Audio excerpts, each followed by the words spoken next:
All right, hello, and my name is John Michael Collins. Thanks for tuning in to this week's episode. Before we get started, the music you just heard is fun, it's upbeat, and in a way kind of depicts me. I would like to thank and give a very special shout out to my friends Marino and Noah Correa, who provided the music for this project. They're part of a company called Cinema Sonic, which is a company dedicated to providing quality audio and visual works for your next project. They're planning on opening a new studio in the Seattle area, catering to professional-level podcast production. If you would like to learn more, visit their website at cinema-sonic.com. Cinema as in a movie cinema, -sonic as in supersonic.com. So my plans in getting to Georgia have been slowly revealing themselves. A few episodes ago, I talked about worrying about things down the road in your life and how you really can't worry about them until the time gets closer. Like, worrying about it a bunch in advance isn't really going to do you any good. Matthew chapter 6, verse 34, Jesus says, "Therefore do not worry about tomorrow, for tomorrow will worry about itself. Each day has enough trouble of its own." Like, in the present moment, to worry, it's not really doing you any good. I know that's easier said than done. I've just really had to trust in Him and trust in this idea that things will be revealed in their time. So basically the plans, leaving Seattle, driving to Colorado, to Missouri, to Georgia.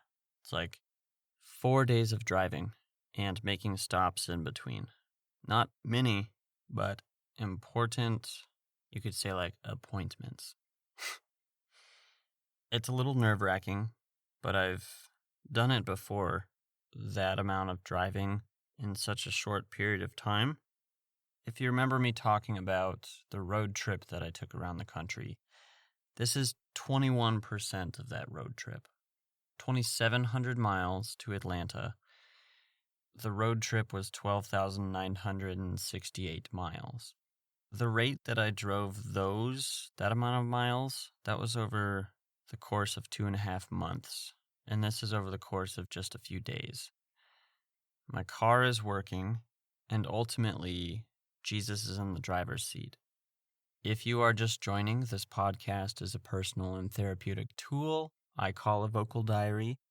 It's a space for me to process thoughts and explore stories and just post them for anybody who might be interested, hopefully inspiring 1 or 2 people.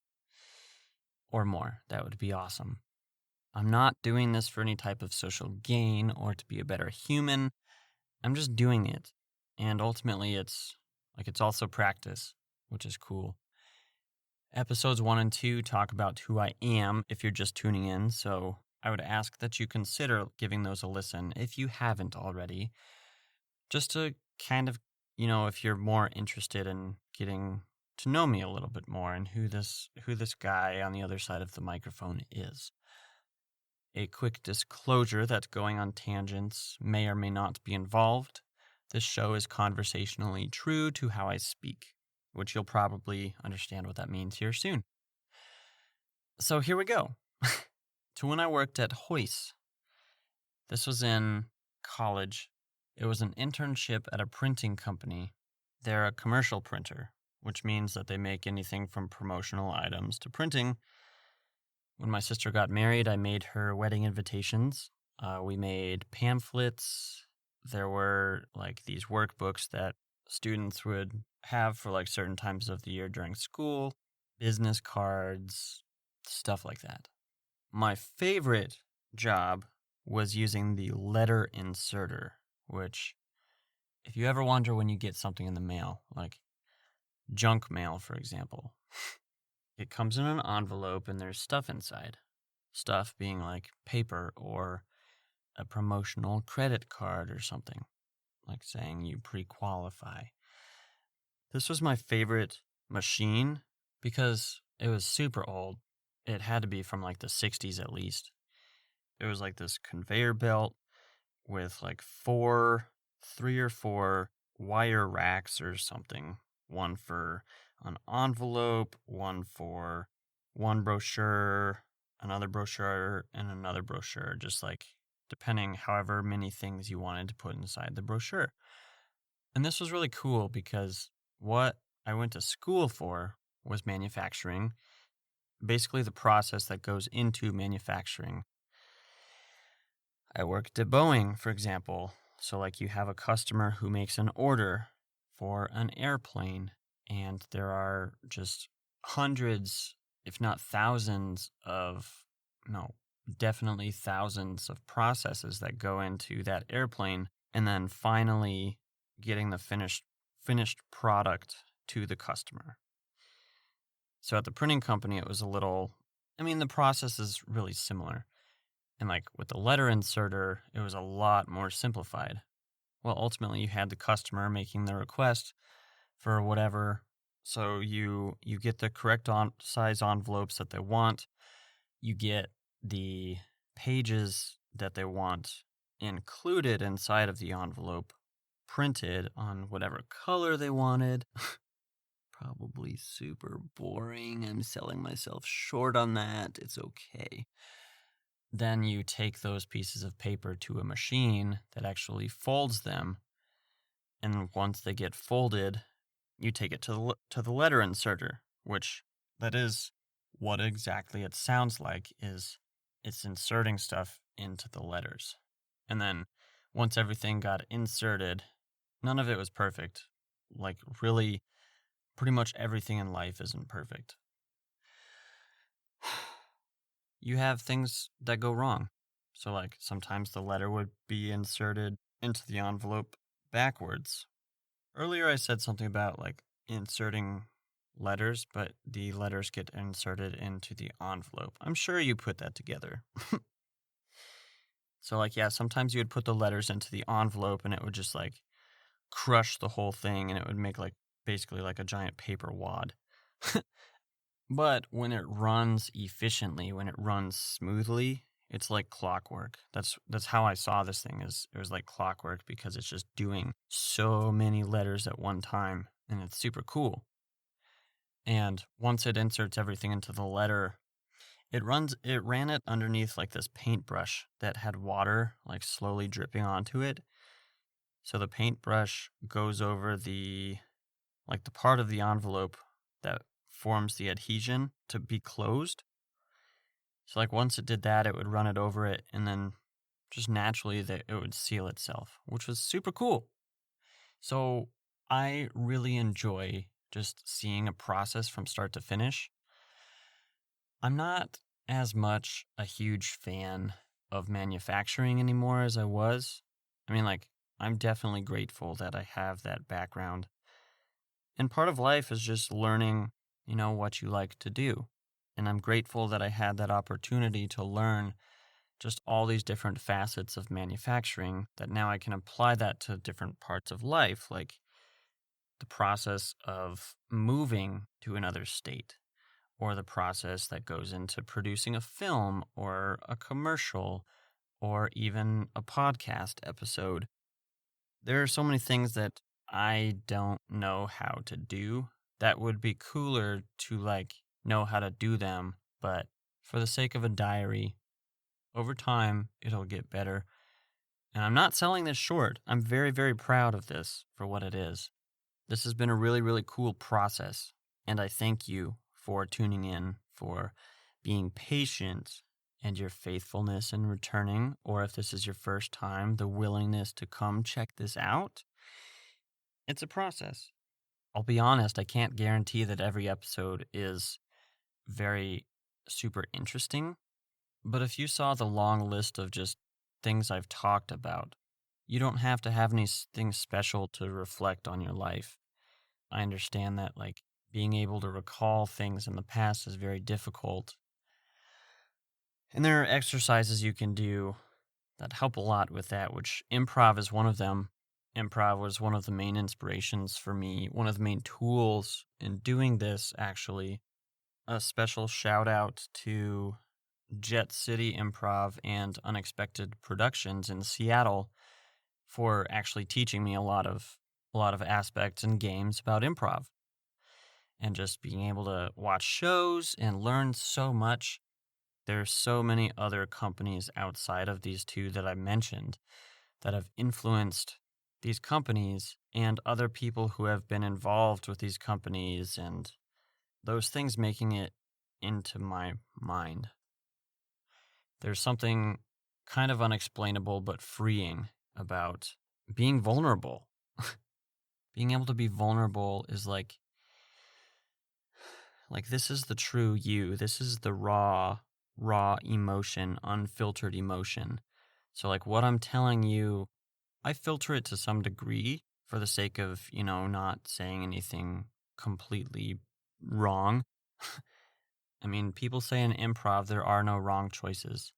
You can make a choice that's definitely like it will basically take the scene from like a 10 to a 0 like at the snap of a finger, and you'll just lose the audience. Vulnerability is sweet because it really helps you to be in the moment. I realize I'm still on my first topic, but it's just taking us on a kind of a cool tangent that's it's just nice. It's fun. It's hopefully making sense to you. And like I said in my intro that this is a diary, so thank you for tuning in. I'm sure you know that sometimes your diary, your journal entries don't make sense, and that's okay because you're working that creative, you're just working your brain. You're working the part of your brain that's creative and emotional, and you're exercising that. And I really, really encourage you, if you don't do that, if you don't have anything that exercises your brain like that, when you hear people talk about reflecting and journaling, being emotional and stuff like that, there's a huge amount of joy in those things, and missing out on those, it's like you're missing out on one of the main important things in life. Vulnerability, that raw emotion, the raw thing that shows you more or less who you are, which is cool. No, this isn't the first topic. What am I talking? Wait, yeah, it is. I don't know. To when I played Shoe Fire. So this was like in 8th grade when I went to Pioneer in Fort Collins. I had this friend. One night he came over for sleepover, and how come we as adults don't have more sleepovers with our friends? My friend Simon, which, okay, by the way, Simon has made multiple appearances in my episodes. He's one of my very, very close friends from childhood. In like at least the 14 years that I've known him, we would just always have sleepovers. He actually just visited me, and it was cool because like we had sleepovers. A lot of times we would make forts. This time we didn't make a fort, but that's okay. And I got rid of my couch, so having a couch really helps when you're making a fort because you have the cushions as like supports. And I actually kind of don't have a lot of room to make a nice elaborate fort, but I would have a lot more room once my apartment is cleared out for the move. But then at that point I won't even be living here. Anyway, let's reel it back in. We were teenage boys who really enjoyed playing with fire. So one night we had this simple game. A disclosure that I am not responsible if you try this game, because you could probably figure it out on your own, or I'm sure you've probably done something worse than this. A pair of shoes, and we would set them in between us, flip it upside down, and we would spray the bottom with cologne. At the time, it was like Axe or Old Spice, some type of aerosol cologne. We would spray it on the bottom of the shoe, and we would light the shoe on fire. Each with our can of cologne, we would like spray each other through it to see who got burned first. It wasn't really a game. It was just like this really weird thing that, when you have things in your life, how can you entertain yourself with them? A lighter, a pair of shoes, and cologne. How can you entertain yourself with that? Please don't go do that, because your mom might get mad at you. Or she won't realize it because she was sleeping, and when the fire alarm goes off, he just said, like, oh, the smoke blew in from like a mile away. Don't make those types of jokes. Don't play shoe fire because both of them can get you in trouble. To when there is stress amongst chaos. Let's take a test, for example. I am very, very not fond of test taking. I don't like taking tests. I don't mind taking a test if I'm not timed because I can think more clearly. It's like the game Tetris or a puzzle. I can do those things better if I'm not being timed, which why would you time yourself when you do a puzzle? I did this experiment one time where this mini puzzle of a dollar bill or like a $50 bill or $100 bill with these tiny pieces. I wanted to see how much of a factor timing myself played into my performance and stress levels to solve the puzzle. And what I found is that timing myself is very stressful. So why time yourself, right? So stress amongst chaos, it's like chaos adds that factor of time. I mean, chaos can be so many things in life, like a tornado. Like, okay, a tornado's coming. To me, tornadoes are beautiful, but they're also stressful because you don't know which way they're going to go. I hope I see a tornado soon because I think they're majestic creatures. No, they're not creatures. That would be weird. It's like they have a mind of their own, but really they don't. They're just a reaction of weather and pressure and all that stuff. It's like a tsunami or an earthquake, natural disasters, storms. They're beautiful because there's this mystery to them. They're chaotic. There's this chaos that's going on that's like attractive. Maybe this is weird. You're just like inside my mind a little bit right now. I don't think about this often, but it's kind of cool to think about. Back to test taking. I remember this one time taking a test. I was so stressed that my body was preventing me from thinking and like literally working me down to the seconds left I had within the timed test, which seemed really unfair. Why does it have to be timed? I don't know what people are doing these days as far as tests. Like, do you get a bunch more time? Like, have we realized that stress is actually a factor that's important to think about? Yeah.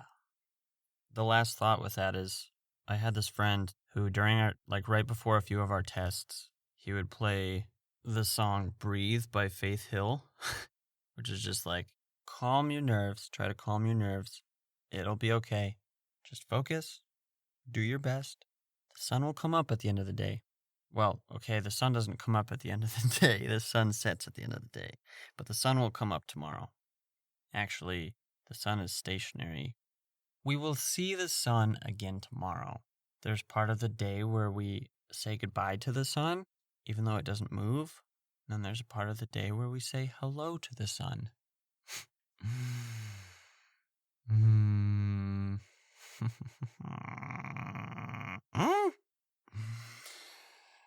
Just breathe. Which is what I've like told people who are like bartenders and baristas, because you have a long line of people and the only way you're going to get through that line is by breathing. I really want to thank you from the deepest part of my heart for tuning into this episode. Please feel free to share this with your family and friends and anyone and everyone you know. And also, if you don't mind, head over to my website, which acts as my creative portfolio, johnmichaelcollins.com. Hello there, my friend. Hello, my friend. And let's talk about mode. Thanks for listening.